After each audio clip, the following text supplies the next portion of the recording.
मैं सचिन गौड़ आप सभी का अपने चैनल साई कोचिंग लाइव में पुनः स्वागत करता हूं। और बच्चों, हम लोग पढ़ने वाले हैं यहां पर भारतीय संविधान के विकास के बारे में। कल की जो क्लास थी डे 1 के अंदर हम लोगों ने 10 क्वेश्चन का अध्ययन किया था। आज हम इस क्लास को आगे कंटिन्यू रखने वाले हैं। इस टॉपिक के ऊपर 100+ क्वेश्चन को इंक्लूड किया गया है, जो कि आपकी पूर्व सिविल परीक्षाओं के अंदर उपयोग किए जा चुके हैं बच्चों। तो आज की क्लास हम शुरू करते हैं। एक बार सभी बच्चे जय हिंद लिखकर अपनी अटेंडेंस देंगे। उसके बाद हम लोग अपनी जो क्लास है उसको कंटिन्यू करने वाले हैं। पहला क्वेश्चन बच्चों डिस्प्ले के ऊपर आ चुका है, देखिएगा सभी बच्चे ध्यान से। पहले क्वेश्चन के बारे में हम लोग बात कर लेते हैं। निम्नलिखित में से कौन एक अधिनियम ने, यानी कि कौन सा है ये पे, कौन से अधिनियम ने भारतीय प्रांतों को उनकी विधायिकी शक्ति से वंचित किया? जो भारत में ब्रिटिश प्रांत थे उनकी जो लीगल पावर है वो ख़त्म कर दी गई थी। उस अधिनियम का नाम बच्चों हमको यहाँ पर बताना है। आप लोगों के पास 4 विकल्प हैं। पहला आपको दिया गया 1813 का अधिनियम, एक बी दिया गया 1833 का अधिनियम, एक बच्चों सी दिया गया 1853 का अधिनियम, एक आपको बताया गया 1861 का अधिनियम। ठीक है, अगर हम बात करते हैं इस क्वेश्चन की बच्चों, आईएएस के प्री पेपर के अंदर ये पूछा जा चुका है। सन 1996 में ये क्वेश्चन आपसे पूछा गया था, उसके बाद भी काफ़ी परीक्षाओं में पूछा गया है, तो काफ़ी महत्वपूर्ण क्वेश्चन है। तो चलिए बच्चा, आपके पास 4 सेकंड है। उन 4 सेकंड के अंदर सभी बच्चों ने अपने आंसर तेज़ी के साथ सबमिट करा देने हैं। चलिए बच्चा, बात कर लेते हैं हम लोग राइट आंसर की यहाँ पर। तो राइट आंसर की देखिएगा सभी बच्चे ध्यान से। चलिए बच्चा, पहला विकल्प देख, एक बार ए विकल्प को दोबारा पढ़ लेते हैं हम लोग। ए विकल्प आपको बच्चों दिया गया 1813, ये आपका यहाँ पर पूर्ण रूप से गलत है बच्चा। ये आपको ध्यान रखना है, 1813 के अमेंडमेंट में, अधिनियम में इस प्रकार की कोई बात नहीं की गई थी।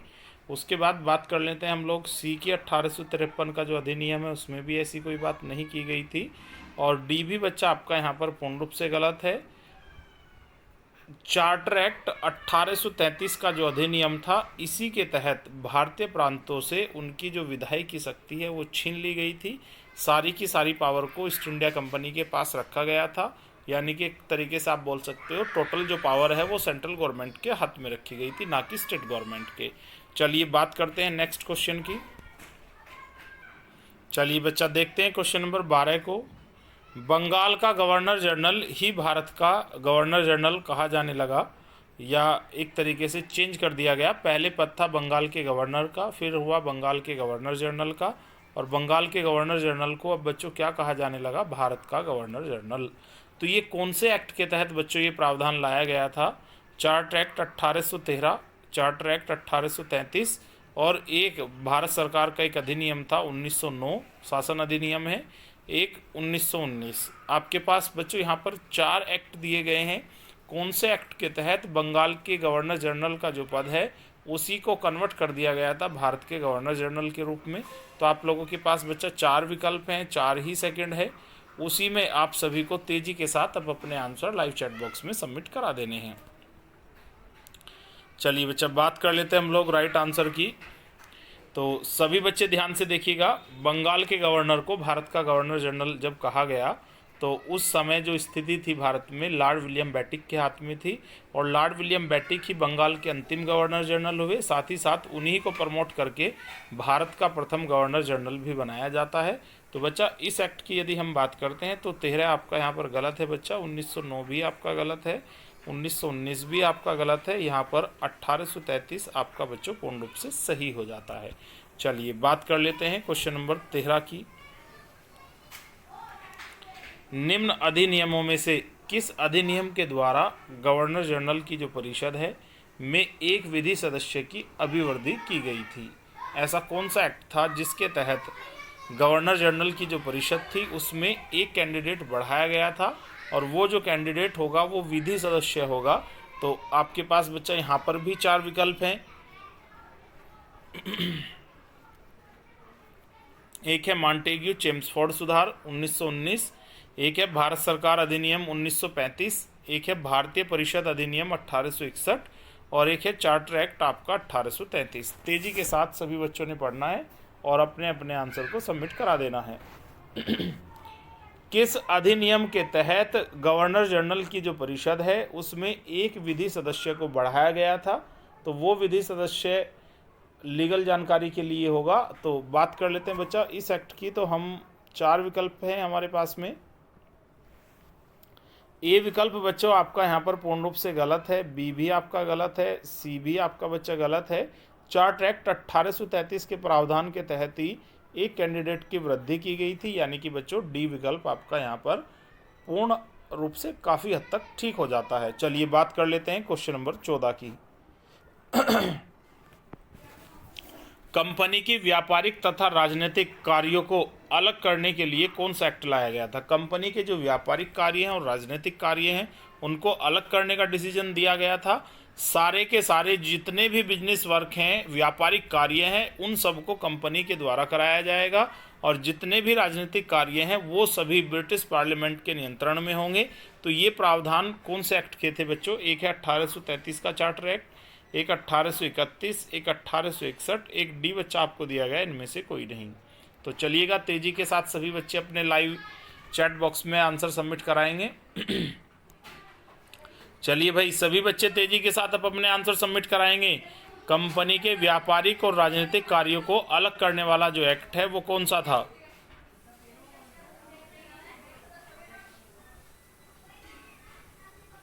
तो बच्चों ए विकल्प आपके पास है, ये आपका पूर्ण रूप से सही है। बी आपका यहाँ पर गलत है, सी भी आपका गलत है और डी का कोई चांस यहाँ पर मौजूद नहीं है। तो इसलिए हम कह सकते हैं चार्टर एक्ट 1833 के तहत ही ईस्ट इंडिया कंपनी के व्यापारिक और राजनीतिक कार्यों को अलग थलग कर दिया गया था। चलिए आगे बात करते हैं क्वेश्चन नंबर 15 की।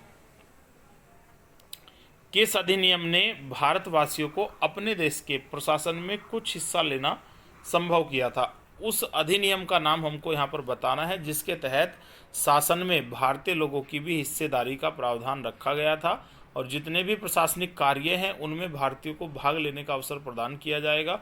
ये प्रावधान कौन सा एक्ट लेकर आया था? चार्टर एक्ट 1833, चार्टर एक्ट 1853, ये चौथी बार आया था आपका। एक है गवर्नमेंट ऑफ इंडिया एक्ट 1858, एक है इंडियन काउंसिल एक्ट 1861। चलिए तेजी के साथ सभी बच्चों ने अपने आंसर सबमिट करा देने हैं। चलिए बच्चा 4 सेकंड का एक माइनर सा समय है, ये लगभग आपका कंप्लीट हो चुका है। तो हम लोग आगे बढ़ते हैं अपने राइट आंसर की तरफ। चलिए बच्चा राइट आंसर देखिएगा सभी बच्चे ध्यान से। तो बच्चों यहाँ पर आपका जो है बी गलत है, सी भी आपका पूर्ण रूप से गलत है और डी भी यहाँ पर आपका गलत है। तो 1833 के चार्टर एक्ट के तहत ही प्रशासनिक कार्यों में भारतीयों को हिस्सेदारी की बात कही गई थी। चलिए बात कर लेते हैं क्वेश्चन नंबर 16 की। क्वेश्चन नंबर 16 बच्चों आपका डिस्प्ले पर है। निम्न में से किस अधिनियम ने भारतीय प्रशासन में भागीदारी की नींव डाली थी? तो भारत में जितने भी अभी क्वेश्चन नंबर 15 को हम लोगों ने पढ़ा है, उसी से मिलता जुलता क्वेश्चन है, लगभग सेम ही क्वेश्चन है। तो हम लोग ज़्यादा टाइम नहीं लगाएंगे।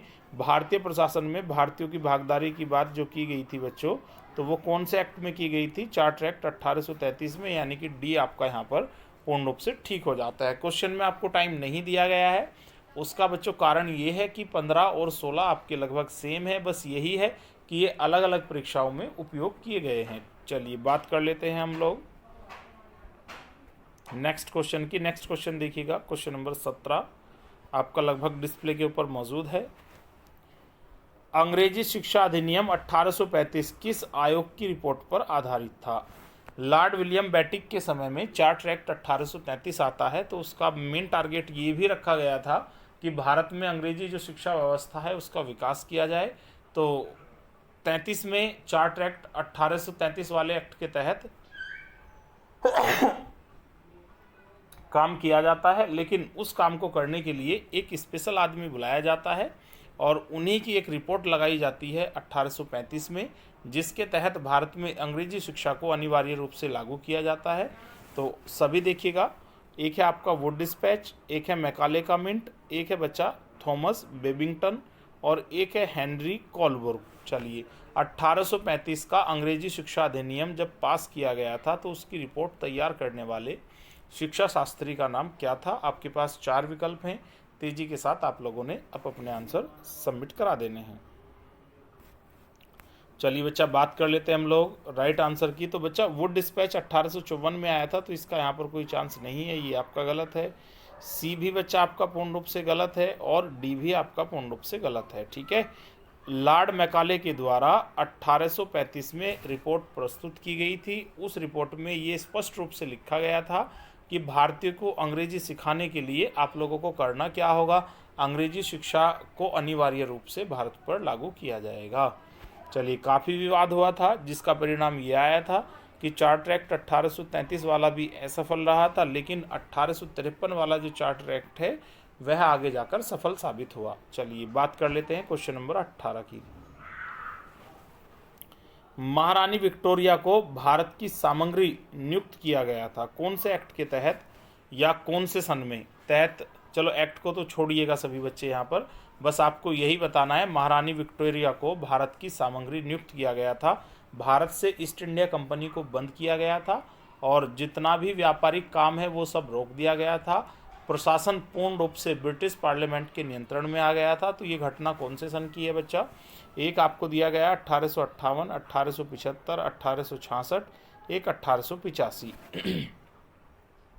महारानी विक्टोरिया को भारत की सामग्री नियुक्त किया गया था 1858, 1875, 1866, एक बच्चा आपको दिया गया है 1885। चलिए सही बात करते हैं हम लोग यहाँ पर। 1857 की क्रांति के बाद ब्रिटिश सरकार के द्वारा ईस्ट इंडिया कंपनी को बंद कर दिया जाता है और भारत में महारानी विक्टोरिया को भारत की सामग्री नियुक्त किया जाता है। जितने भी शासन के कार्य हैं वो सभी ब्रिटिश पार्लियामेंट के नियंत्रण में होंगे और ईस्ट इंडिया कंपनी के सभी पदाधिकारियों को हटा दिया गया है और ईस्ट इंडिया कंपनी भी पूर्ण रूप से बंद कर दी गई है। भारत के गवर्नर जनरल का जो पद है उसे भी खत्म कर दिया गया है और साथ ही भारत के वायसराय का एक नया पद भी यहाँ से प्रारंभ किया जाता है। तो बच्चा ये घटना आपकी सभी कौन से सन की हैं? ये सभी घटनाएं आपकी 1858 की हैं। चलिएगा बात कीजिएगा क्वेश्चन नंबर 19 की। सामग्री विक्टोरिया 1858 की घोषणा के किस वादे को पूरा किया था? तो महारानी विक्टोरिया जब 1858 में घोषणा करती है भारत के लिए तो बहुत सारी घोषणाएं करती हैं। वो चारों घोषणाएं, उससे अधिक भी घोषणाएं हैं। 4 घोषणाएं आपकी विकल्प के रूप में दी गई हैं, लेकिन इनमें से जो कंप्लीट की गई थी वो केवल एक है, वो आपको यहाँ पर फाइंड कर लेनी है। भारत के सामाजिक व धार्मिक कार्यों में ब्रिटिश सरकार कोई हस्तक्षेप नहीं करेगी।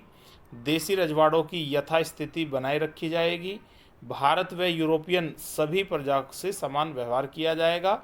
रियासतों को हड़पने की जो नीति है उसको समाप्त कर दिया जाएगा। ये 4 वादे महारानी विक्टोरिया के द्वारा 1858 के घोषणा पत्र में किए गए थे, लेकिन इनमें से जो कंप्लीट है बच्चों वो केवल एक ही किया गया था। तो उसकी हम लोग बात कर लेते हैं। 4 विकल्प थे, 4 सेकंड थी आपके पास। जिन बच्चों ने आंसर नहीं दिया है लाइव चैट बॉक्स में, उन सभी बच्चों को ये समझना है कि आप अपने आंसर एक निर्धारित समय में आप लोगों को लाइव चैट बॉक्स में सबमिट कराने हैं। डेली रात्रि 9 बजे लाइव आना है। जो बच्चे चैनल के साथ नए हैं उन सभी बच्चों को ईमानदारी के साथ चैनल को सब्सक्राइब कर लेना है। चलिए बच्चा बात करते हैं यहाँ पर हम लोग। तो ए आपका गलत है बच्चा, सी भी आपका गलत है, डी भी गलत है। ये तीनों ही प्रॉमिस महारानी विक्टोरिया ने किए थे, लेकिन ब्रिटिश गवर्नमेंट के द्वारा इनका पालन नहीं किया गया था। केवल बी का जो प्रॉमिस है उसको पूरा किया गया था। देसी रजवाड़ों की यथास्थिति कंटिन्यू बनाए रखी गई थी। चलिए बात कर लेते हैं क्वेश्चन नंबर 20 की। निम्नलिखित में से भारतीय स्वतंत्रताओं का अधिकार पत्र किसे कहा गया है? एक है रेगुलेटिंग एक्ट 1773, एक है पिट्स इंडिया एक्ट 1784, एक चार्टर एक्ट 1813, एक महारानी विक्टोरिया का जो घोषणा पत्र है 1858। भारतीयों को पहली बार स्वतंत्रता जैसे अधिकार दिए गए थे। उससे पहले भारत पर काफ़ी अत्याचार होते थे ईस्ट इंडिया कंपनी के। ईस्ट इंडिया कंपनी को हटा दिया जाता है और भारतीयों को काफ़ी हद तक स्वतंत्रता का अनुभव कराया जाता है। तो ऐसा एक्ट आपका कौन सा था? Regulating act 1773, Pitt's India act 1784, charter act 1813, महारानी विक्टोरिया का घोषणा पत्र 1858। चलिए बच्चा बात करते हैं सही। ये आपका यहाँ पर गलत है बच्चों, बी भी आपका गलत है, साथ ही साथ सी भी आपका गलत है। यहाँ पर डी आपका पूर्ण रूप से ठीक हो जाता है, यही आप लोगों को ध्यान रख लेना है। चलिए बात करते हैं क्वेश्चन नंबर 21 की। निम्न में से किस अधिनियम के द्वारा ब्रिटिश ताज ने भारतीय प्रशासन को अपने हाथ में लिया था। भारतीय प्रशासन जितना भी था टोटल ईस्ट इंडिया कंपनी से शिफ्ट होकर ब्रिटिश गवर्नमेंट के हाथ में आ जाता है। तो उसके लिए कौन सा अधिनियम लाया गया था बच्चा? एक है 1773 का अधिनियम जिसको हम रेगुलेटिंग एक्ट के नाम से भी जानते हैं, एक 1853 का अधिनियम जिसको हम चार्टर एक्ट 1853 के नाम से भी जानते हैं, एक 1858 का अधिनियम, एक है 1861 का अधिनियम। ये दोनों ही अधिनियम काफ़ी महत्वपूर्ण हैं। तो तेजी के साथ सभी बच्चों ने अपने आंसर यहाँ पर सबमिट करा देने हैं। भारत में जितना भी प्रशासन का कार्य है वो सभी ईस्ट इंडिया कंपनी से छीन लिया जाता है और सारा का सारा कार्य ये शिफ्ट कर दिया जाता है ब्रिटिश गवर्नमेंट की तरफ। तो कौन से एक्ट के तहत ये बात कही गई थी बच्चों? तो ए आपका यहाँ पर गलत है, साथ ही साथ बी भी आपका पूर्ण रूप से गलत है, और बात करते हैं हम लोग डी की तो ये भी आपका गलत है। 1858 का जो अधिनियम है महारानी विक्टोरिया की घोषणा के बाद ये बनाया गया था और लागू किया गया था। तो सी आपका यहाँ पर बच्चों पूर्ण रूप से सही है। चलिए बात कर लेते हैं क्वेश्चन नंबर 22 की। ब्रिटिश संसद के किस अधिनियम ने ईस्ट इंडिया कंपनी की शक्तियों को ब्रिटिश राज में स्थानांतरित कर दिया था? तो ये भी मैं ऑलरेडी डिस्कस करा चुका हूँ, तो बहुत ज़्यादा टाइम इसमें भी नहीं लगाना है। ब्रिटिश संसद के किस अधिनियम ने ईस्ट इंडिया कंपनी की जो शक्ति हैं उनको ब्रिटिश राज में स्थानांतरित कर दिया था? मैं एक्सप्लेन कर चुका हूँ 21 के ऊपर। तो हम लोग डायरेक्ट राइट आंसर की ही बच्चा यहाँ पर बात कर लेते हैं। भारत सरकार अधिनियम 1858 के अंदर ये बात कही गई थी। चलिए बात करते हैं क्वेश्चन नंबर नेक्स्ट क्वेश्चन 23 देखिएगा सभी बच्चे। भारत में सचिव का पद किसके द्वारा निर्मित किया गया था? उस एक्ट का नाम आपको बताना है जब भारत में सचिव का पद प्रारंभ किया जाता है। मार्ले मिंटो सुधार 1919, भारत सरकार अधिनियम 1858, भारतीय परिषद अधिनियम 1861 और मॉन्टेग्यू चेम्सफोर्ड सुधार। ये आपके पास बच्चा 4 विकल्प हैं, इन्हीं से आप लोगों को एक राइट आंसर चूज कर लेना है। तेजी के साथ सभी बच्चों को अपना आंसर यहाँ पर सबमिट कराना है। भारत में सचिव के पद की शुरुआत कब की जाती है? चलिएगा 10 लोगों का एक पैनल बनाया जाता है और उन सभी के ऊपर एक हेड रखा जाता है जिसको भारत का सचिव कहा गया है, और भारत के जितने भी प्रशासनिक कार्य हैं उन सभी पर भारत का जो सचिव है उसका नियंत्रण होगा। साथ ही साथ भारत के वायसराय का भी नियंत्रण उसके ऊपर रखा जाएगा। तो ये बात कौन से एक्ट में कही गई थी? एक आपका ए था बच्चा, ये गलत है। और बात कीजिएगा सी की तो सी भी आपका गलत है, और डी की बात कीजिएगा ये भी आपका गलत है। भारत सरकार अधिनियम 1858 के अंदर ये सचिव का जो पद है जोड़ा गया था, और 10 लोगों का, जैसे आज की डेट में कैबिनेट का एक पूरा पैनल होता है उसी प्रकार 10 लोगों की एक टीम बनाई गई थी। उसी के ऊपर एक हेड पर्सन को रखा गया था जिसको भारत के सचिव के नाम से जाना जाता है। चलिए बात करते हैं क्वेश्चन नंबर 24 की। निम्न में से किस अधिनियम के द्वारा भारत के गवर्नर जनरल को अध्यादेश जारी करने की शक्ति प्रदान की गई थी? भारतीय परिषद अधिनियम 1909, भारतीय परिषद अधिनियम 1861, एक है चार्टर एक्ट 1833, एक है भारतीय परिषद अधिनियम 1892। काफ़ी महत्वपूर्ण क्वेश्चन है, यूपीपीसीएस में ऑलरेडी पूछा जा चुका है। तो सभी बच्चों ने थोड़ा सा धैर्य रखना है और चीज़ों को समझना है, उसके बाद अपना अपना आंसर सबमिट करा देना है। किस अधिनियम के द्वारा जो भारत का गवर्नर है उसको अध्यादेश जारी करने की शक्ति प्रदान की गई थी? अध्यादेश को हम टेम्परेरी कानून से भी कंपेयर कर सकते हैं। चलिए बच्चा बात कर लेते हैं हम लोग यहाँ पर राइट आंसर की। तो ए आपका यहाँ पर बच्चों पूर्ण रूप से गलत है, सी भी आपका पूर्ण रूप से गलत है, और बात कीजिएगा डी की तो बच्चा ये भी आपका पूर्ण रूप से गलत है। ठीक है, भारतीय परिषद अधिनियम 1861 के तहत ही जो भारत का गवर्नर जनरल है उसको अध्यादेश जारी करने की शक्ति प्रदान की गई थी। 1861 के अधिनियम की प्रमुख विशेषता क्या थी? गवर्नर जनरल को अध्यादेश जारी करने का अधिकार दिया गया था, प्रांतों को स्थानीय विषयों के संबंध में कानून बनाने का अधिकार दिया गया था, एक है उत्तरदायी शासन की स्थापना की गई थी। उपरोक्त सभी कथन सत्य हैं। तो चार्टर एक्ट आप 1853 पढ़ चुके हैं, उसके बाद 58 का घोषणा पत्र भी आपने पढ़ा है। उसके बाद जो सबसे मेन चीज़ है वो है भारत शासन अधिनियम 1861। इसके तहत निम्नलिखित में से कौन सी बात जो है भारत पर लागू की गई थी? 4 विकल्प हैं, तो तेजी के साथ सभी बच्चों ने अपना आंसर सबमिट करा देना है। बात कर लेते हैं बच्चों हम लोग राइट आंसर की। आज की क्लास का ये लास्ट क्वेश्चन होने वाला है। धीरे धीरे करके हम अपनी क्लास को बढ़ाते रहेंगे डे बाय डे। आज हम लोग 15 क्वेश्चन के ऊपर ही इस क्लास को कंप्लीट कर देने वाले हैं।